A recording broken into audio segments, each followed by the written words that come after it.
We found Bigfoot. Some news right here. You guys ready to keep this show going tonight? Let me hear that one more time. Are you guys ready for your next comic?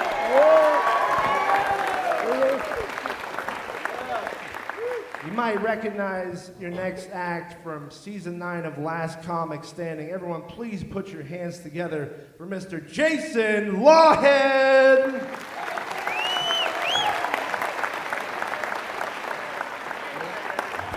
Come on, let him hear it, huh? Anyway, one more time for AJ. Give it up for yourselves for coming out on St. Patrick's Day where they don't serve any alcohol. I think you deserve a round of applause for yourselves.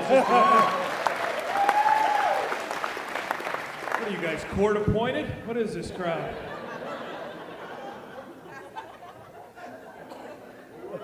Nice to be here. Nice to be here in Northern California. I love it. I know AJ was talking sports. I was a huge sports fan when I was a kid growing up. Just total. That's my whole life was sports. But you know, you get older, you get a little more cynical about it, like he was saying. No, you do. I really believe that hockey's the last sport you could depend on in this country. I swear to God, it really is, right? I mean, baseball's full of cheaters and steroids. You don't even know who the best player was in the last 30 years. The NBA, I'm convinced it's fixed. 7-foot guy falls down, nobody's standing next to him.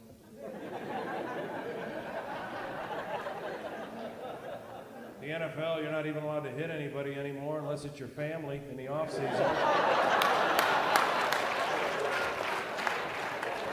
That's true, right? If it wasn't for video surveillance cameras, I wouldn't even watch the NFL. You know what I mean? Hockey, I love hockey because what a great sport, especially playoff hockey, because when they drop that puck, this action never stops. Just boom, and then they go the whole period, 20 straight minutes of action. You ever watch a hockey game? It's like a million things going on with absolutely nothing going on at the same time. But Doc Emmerich, the voice of the NHL, he'll make it sound like stuff is happening every second, right? It's like Seabrook takes it off the glass, he centers it over to Taze, Taze back to Kane, he gets it ahead to Shaw, Shaw over to Keith, he gets it back over to Shaw to Kane, Kane back over to Keith, he sends a shot, and that misses, and now it comes back in off the rail to Zeidenberg. Zeidenberg shovels it ahead to Shaw, he gets it back over to Keith to Johnny Olduya, back over to Seabrook, he sends a slap shot, denied, and now it comes off. And now it comes off to Couture on a cross check. Couture gets it ahead to Burns, back to Couture. They got a 2-on-1. He sends a slap shot, and Crawford says no. And you're like, dude, you got to get in here. This game's amazing. There's like a minute left. What's the score? There isn't one, but it's awesome. I was watching one of those auction shows. I bought a storage locker in the middle of the second period of the Stanley Cup tournament. I'm like, sold. That was a good one. I love hockey because I can relate to it. It's a lot like my life. Let's be honest, you've never heard of me, right? No. I'm that comic. I got like a million things going on, but I'm not really accomplishing any of them, right? I should have a hockey announcer just follow me around and broadcast my failures on life to make it sound more exciting, right? Like Wallhead goes on stage, tries a new joke, that misses. Wallhead goes out to the bank for an extended line of credit. Denied. Wallhead meets a hot girl, takes her out for drinks, asks her to come home. She says no. Wallhead has to go to downtown Modesto, get a hooker score.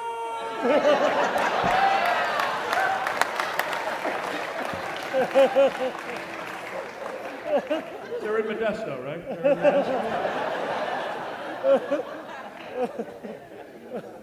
Modesto. Sports is fun. I grew up in Cleveland, Ohio, originally. Anybody? Yeah, you from Cleveland? Boo. Why would you boo Cleveland? What has Cleveland ever done? Oh, I guess Golden State fans. I know you boo Cleveland. I forgot. I'm so used to losing every year, I forgot we won the NBA championship. It's unbelievable.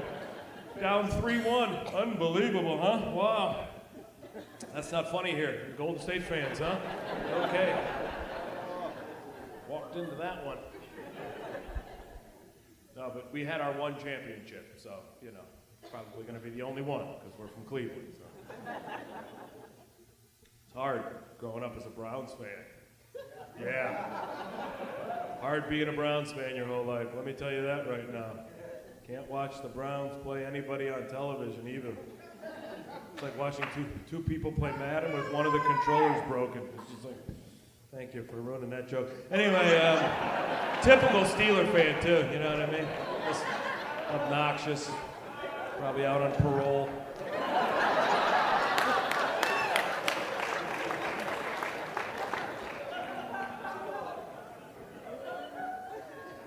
But I tell you, being a Browns fan is rough. I won't even go back for Christmas anymore to see my family because of the Browns. And my brother-in-law, he's a regifter. He gives you shit nobody wants, like Browns tickets in December. He's that guy. He's always calling me early, like the week before I get in, telling me he's got this great Christmas present for you. Like, dude, I got you an early Christmas present. That Sunday before, I got us Browns Jaguars tickets. I'm like, I forgot. What did I do to you again? You're sleeping with my sister, and this is how you repay me with Browns and Jaguars? Let me guess, upper deck, facing the lake, end of December. Yeah, what a great way to see who gets the third pick in the draft. This is going to be awesome.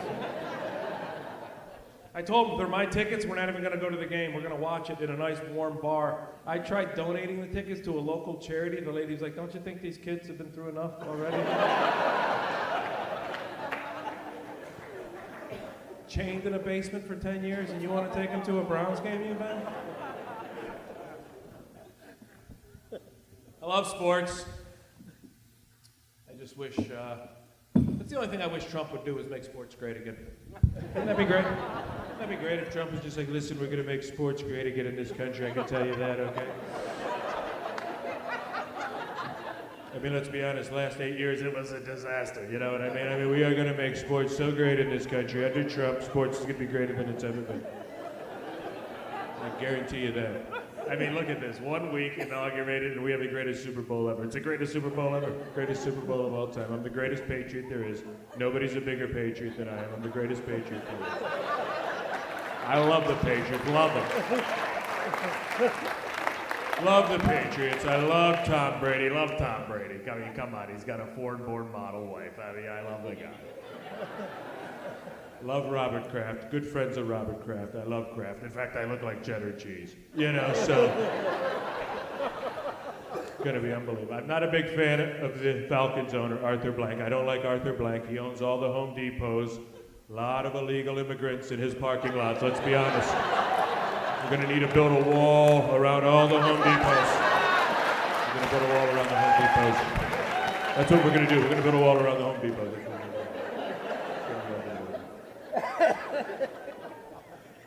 March Madness going on right now. Great, another women's protest. Anyway, people make a big deal about March Madness. I'm like, oh, what's the big deal about March Madness? Ever since I was elected, there's been November, December, January, February madness. It's madness every month. But we're gonna have the greatest Olympic team ever. Most greatest, I mean, you're gonna be so sick and tired of winning gold medals. You're gonna be like, Donald, we're tired of the gold medals. I can assure you, you're not gonna get tired of gold medals. We're gonna win so many gold medals, it's gonna be unbelievable. We're not even gonna accept bronze medals, won't even take them. I've got enough bronzer in the White House. We don't need bronze medals.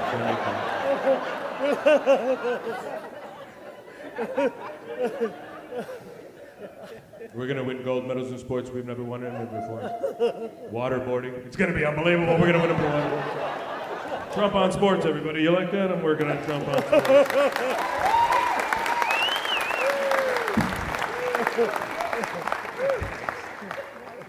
I don't know anything about politics, so what the hell? I would just make him a sports announcer. That's the best thing I could do.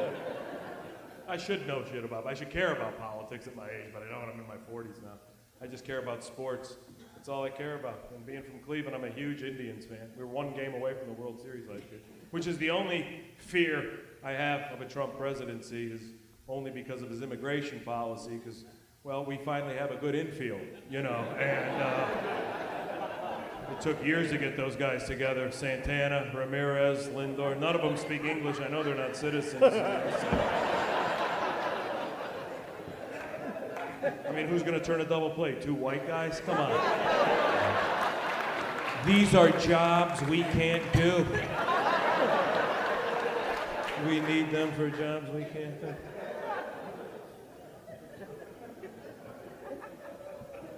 I don't know anything. I'm in my 40s. I feel like I should be caring and involved about politics as the world burns around me, but I don't. You know? I don't even know what I am. I don't even know if I'm it's weird. I don't even know if I'm a Democrat or a Republican. I still feel like I'm a Democrat, because I haven't accomplished anything. But then the other half is conservative, so those two ideas are starting to clash into another, and it's weird. It's like I'm Republican and Democrat on the same issue. I don't even know how that happened. Like, I want to own as many guns as I want, but I don't want any of you to have them, Is that wrong? I'm a responsible guy. I consider myself pro-life, but there's several people I'd like to see dead. I think we all have a list, don't we? I'm sure there's a guy you work with. If he doesn't wake up tomorrow, you're going to be ecstatic. Gay marriage, marry whoever you want, be happy in life, but can we have a trade-off? Maybe abolish men's gymnastics? This is disgusting. Have you ever seen this thing finish in the TV screen? Jesus, fellas, at least put on some sweatpants. This stuff's in HD now. There's kids watching this at this hour. I'm gonna see a 65-inch V cup coming at me on a plasma screen. It's disgusting. Those are sports I can't get into, the Olympics. I'm a huge sports fan, but I can't get into the Olympics. Half of these aren't even, the Winter Olympics, these aren't even, other than hockey, those aren't even sports. Those are just activities invented by white guys from cold countries, just stuff to do during a snowstorm. Like, no school, let's luge. What? The luge is like a couple hundred years ago, some Scandinavian or Swede or somebody looked at a piece of wood and they thought, if I put a blade underneath the bottom of that, I lay down on my back, look straight up at the sky, I can take this tube of ice for like a mile. Top speed, just end up where I end up. People thought that was a good idea. They're like, dude, that sounds awesome. Yeah, something's missing now. Tell you what, dude, could you put your balls on the back of my neck? Yeah, why don't you put your balls on the back of his neck? I need one more set of balls here. Let's see. Your balls back of the neck. Take this ride down together. Like, nah, I don't think so. I'm not doing it that way. Nope, not in this weather. They'll stick in this weather. You can't double dog dare me to put my balls on the back of your neck in these temperatures. The ski jump is the most sadomasochistic sport ever invented. I don't know if you know what this is. This is where they find the steepest mountain they can. They ice it down. They put a ramp at the end of it. They put skis on your feet, take away the poles, big part of skiing, and push you face forward off the edge of this thing. It's like, who invented this? Somebody's big brother? Like, hey, Tommy, come here for a second. No, this is going to be awesome. He's not going to know what hit him. It's going to be great. How you doing? Good. Give me the pose. Look that way. Oh my God, look at how far he went.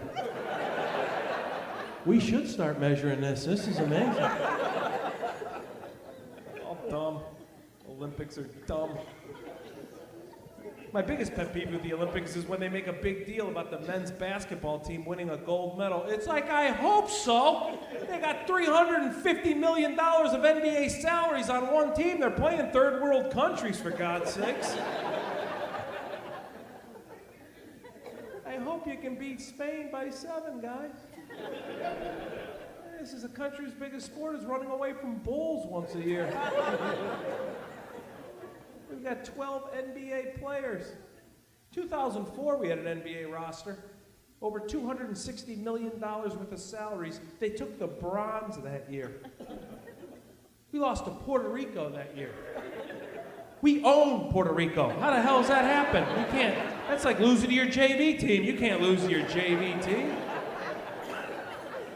Maybe like Canada losing in hockey to Puerto Rico, I guess. I can't think of it.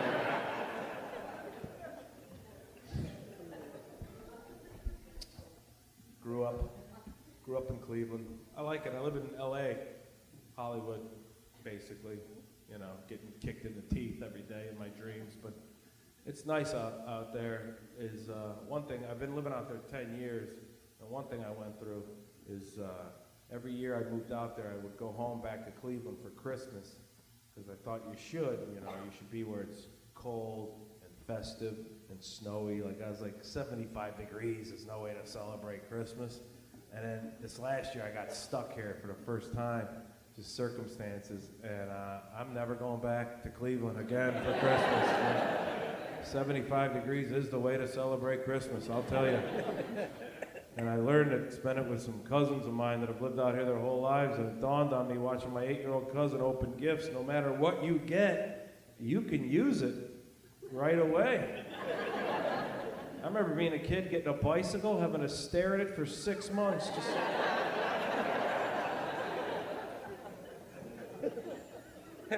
yeah, it's nice. Nice kickstand. So 8-year-old cousin of mine, he's just tearing through gift after gift. He knows nothing other than a Southern California Christmas. His dad's like, "What'd you get next?" He's like, "I got a pair of swim trunks." He's like, "We'll go out in the pool. Try them out." I'm like, what? I pulled that little kid aside. I told him, when I was your age, if I got something I could use right away, that turned into a chore, you know. My dad had been like, "So what'd you get next?" I'm like, "I got a bag of rock salt and a shovel." Well, go out in the driveway, try it out. Don't use all that salt, though, because you have to go out and play tomorrow.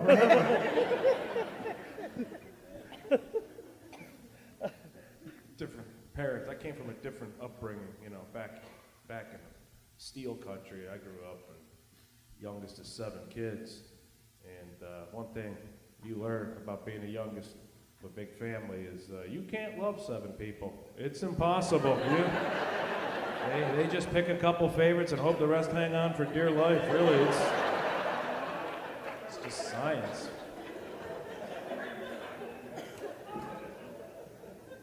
It's true. 7's too many kids. It's too many. I can't. I mean, I can't love them all. You know, my mom wanted a big family, but I didn't. You know? You ever think of that? You're like, well, I can't. I'm the youngest. I can't get this emotionally involved with this many people, you know? Right? Not bad enough I got to worry about my parents dying one day. I can't be invested in 6 other people that are going to die in front of me either, you know? Right? 7's too many. People react. That's when you know you're having too many kids, by others' reactions. People love 2 kids. You tell somebody you got 2 kids, they will vicariously live through you. Like, "Oh my God, you have 2? One of each, that's adorable. Like 3, that's darling. Are you gonna have any more? 4, huh? That's a handful, isn't it? Holy shit, you have 5? These people have 6 damn kids, can you know? Telling me you have 7 fucking kids. Is that what I'm talking about? Get a hobby. Read a book before you go to bed, man. Slow down. My parents are old school. They did it the old way, you know? My parents couldn't be parents today, because you gotta like your kids, you know? You do. You gotta like them. My parents didn't like us. They loved us by the legalities of the law. 3 meals a day, roof over our head, education, and then get out. That was it. I was on an 18-year contract. My parents were like the Green Bay Packers, and I was like Brett Favre. They're like, "It's been a nice run. Now beat it, you know? Come back once a year and visit your old teammates." Gotta be nice to your kids even when you discipline them today. My mom was mean to us when she let us go out to play. Right? We'd get like a 5-minute scream speech. Like, "If you knock any balls into my plants or you get on that front yard, I will kick your butt. If you're not back here by 12 o'clock to eat lunch, you starve." And we were like, "Awesome!" And we'd run outside. "Your mom is so cool." I know. I I saw a kid the other day, this kid throwing stuff all over the store. Just a tornado. His mom's gonna count to 3 to him. She's gonna play a counting game to this kid. Tanner? Stop throwing things, Tanner. Mama's gonna count to 3. I'm watching to see if this thing even gets to 3. I'm amazed. She's like, 1. Stop hitting the clerk, Tanner. You know how I knew my mom knew how to count to 3? After she knocked me on my butt, she was like, how many fingers do I have up? Oh my God, I don't know. It looks like 6. Yeah, well, it worked. Don't do it again. My mom and dad are funny. You know, sometimes when you're younger, you're in your 20s or whatever, 30s, you realize you get resent your parents for certain things, you think it, whatever. Then you get a little older and you realize how hard life is to live it. And you appreciate all the sacrifices. Now they're the funniest they've ever been. I love them more than I've ever loved them. They're over 80 now. They've been together over 60 years. And they're at this age where they're being thrust into technology. I don't know if you've ever seen this with your parents or grandparents. You've ever seen this? You know, they've never needed it their whole lives. They grew up in a generation, they never needed any of these devices. Now my mom wants a cell phone so she can talk and text all of her grandkids, you know. Same woman who in the prime of her life couldn't figure out how to get the 12 o'clock to stop blinking on the microwave, but she's got an iPhone 6 now. Nothing could go wrong there, right? She's so annoying. Oh my God. Siri blocked her. Siri won't even take it. Siri blocked her. A couple of months ago, she texted me the letter T 48 times. Just T, T, T, T, T, some capital, some lowercase T. I don't even know how she did that. 4 rows of the letter T. I thought it was an emoji for a cemetery. I'm like, what is this? Is this Memorial Day? What is she saying? What is this? My dad's at this age now where he needs help with everything but won't let you help him with anything. Do you know anybody like that? It's awful. Now he can't see anything, right? He's got like 8 lines on each one of the lenses of his glasses, so it looks like a staircase going to his forehead. But he thinks he can see. He's one of these guys, you know, he's one of the, everything he reads or looks at is never close enough or far away. You ever seen these guys take off their glasses?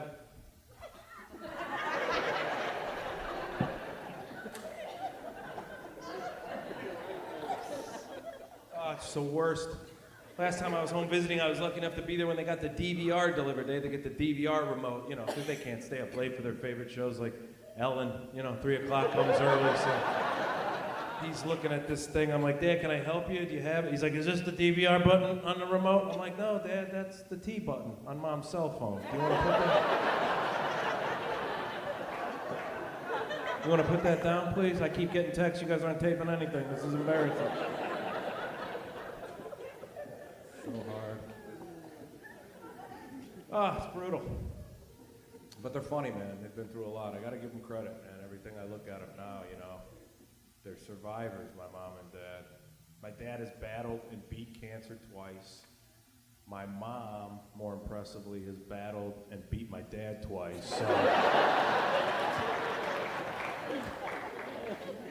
much more impressive. People are always telling me, too, they're always like, man, you must be really proud of your parents, inspired by them, I'd say. Everything you've seen them go through, you know, staring death in the face. They don't let it slow them down. They just travel the world. They stay active. That must be really inspiring. And I'm like, yeah, I could see how you see it that way, but I got to be honest, they are just plowing through the inheritance. I mean, dude, it's not even funny at this point. It's like, Mom, Dad, slow down, you know, I'm still doing Turlock. You know, I don't know how this is, I'm just saying, I don't know how this is going to pan out, right? So save a little for a rainy day is what I'm saying. You know, don't spend it all. Oh, but boy, they love to spend that money. She loves to call us with their exciting news, too, you know? All right. She loves to rub it in, like, your father and I were going on a Mediterranean cruise. Like, oh my God. Oh, please tell me you two were on a game show. We're flying first class to Australia. You better have booked that on points. I swear to God. I'm just afraid at the end of it all, you know? All 7 of us will be sitting there in that lawyer's office looking around. He's going to be going over the books like, all right, well, after funeral costs and probate taxes, everybody throwing a 50 and we should be good.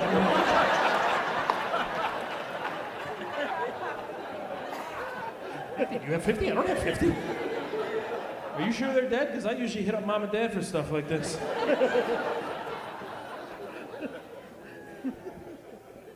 But they're cool, man. They're good people. Got lucky with them. They're funny. I got to meet my girlfriend finally. I got a girlfriend for the first time in my life, really. Somebody that I admit to. She's good. I got lucky. Hopefully, we get married soon. It was a little different. Like at first, it was weird because I didn't know if it was gonna be like we started dating, and it was just like whatever, just another girl I kind of meet in this business. And she was younger, which was weird at first for me. Not that she was younger. It was just that when I met her, I was still in my 40s, and she was in her 20s. And I know, it sounds bad.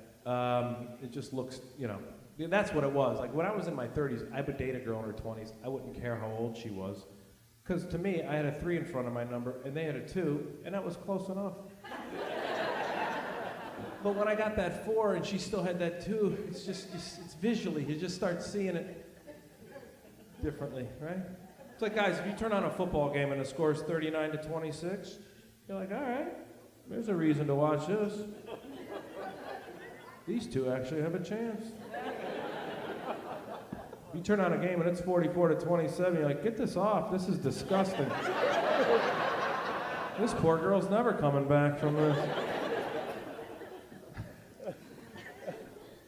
And it's not that I'm any more superior or anything in intellect or anything, ability, because I'm older. I don't believe that. You just realize what you want in your time and day, right? When you're in your 20s, some of you are there, some of you have been there, I've been there, you think you're going to live forever. After you hit your 40s, you realize every second is precious from here on out. So I had to see what kind of days she liked to have, activities. Because I like to slow down, I don't like to have somebody speed me up. So anyway, we were having a good time. First month, everything seems fine. She wanted to spice up the bedroom. I'm like, what do you got in mind? She goes, well, thinking of introducing you to Levitra. Right? I know it's an older crowd. You guys know what it is. I thought I was having a 3-way with a Mexican chick. I thought, yeah, this is going to be great. Levitra Gonzalez, is that who? This is going to be awesome. It's a pill.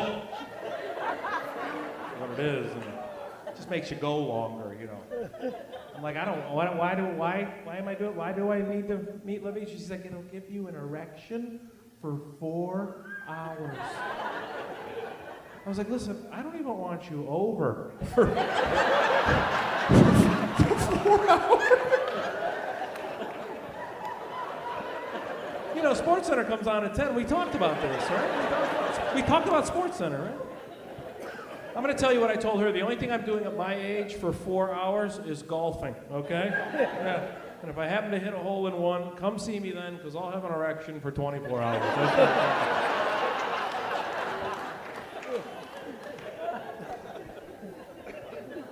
But she's cool, man. I got to give her credit. She puts up with me, my traveling, my stupid jokes, my Trump impression. She does it all, but, she's cool. She's the adventurous one. That's the only thing. So I give her that. You got to make compromises. Although I try to do things she wants me to do, but I won't scuba dive. And that's the one thing she won't let up on, is scuba diving. We're going to scuba dive. She loves that. I don't, no. I'm always like, no. She's like, why? I'm like, do I even have to answer that question? Why wouldn't I want to go scuba diving? Anybody? First thing? Sharks, thank you. Yeah. Easy enough for me. They're there. I'm not supposed to be.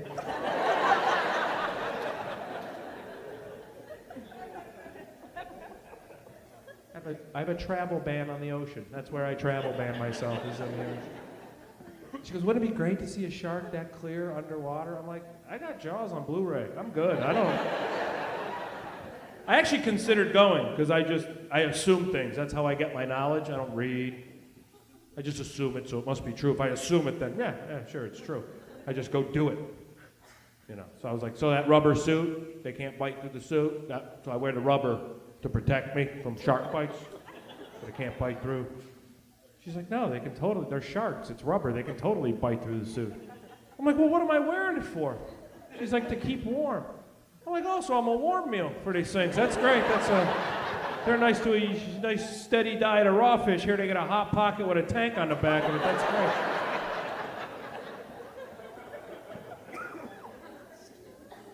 She goes, well, I guess you're not invited next year for my birthday. My mother and I were going to South Africa to cage dive with the great white sharks. I'm like, have fun. If you come back alive, I'll probably still love you. She's like, probably? I'm like, well, if you come back alive missing an arm or a leg, I probably won't, She's like, you are so shallow. I'm like, exactly, shallow, where the sharks can't get you. That's what I am. Hey, you guys have been a lot of fun. Happy St. Patrick's Day. My name's Jason Law. Thanks so much for coming out. God bless you.